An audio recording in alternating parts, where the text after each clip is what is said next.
Ginny, let's start with you. We've been talking about these women in tech issues for years, for decades. You started in the industry 40 years ago, and while certainly some things are better, there's still a lot of challenges.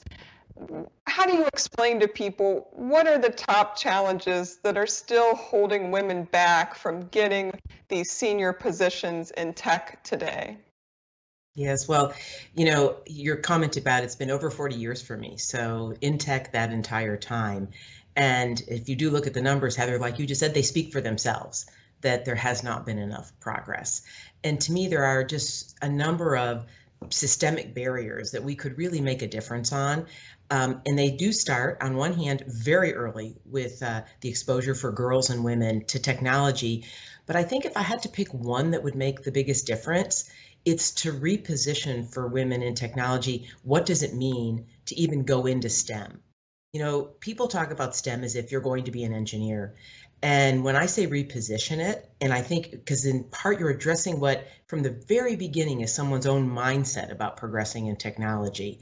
And repositioning would be, think of going into STEM as a launch pad, not a destination.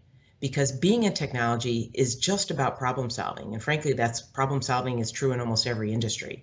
So number one, I'd work on just repositioning the qualifications. Therefore, it's a launch pad. If you actually practice and go to school for STEM, doesn't mean you have to be an engineer. But then the second thing is once you're in technology, to me, there's a very clear set of things to be addressed. And they have to do with the authentic belief of why diversity and inclusion is important. The second is a whole set of things you can do around accountability, which I think have been missing across tech.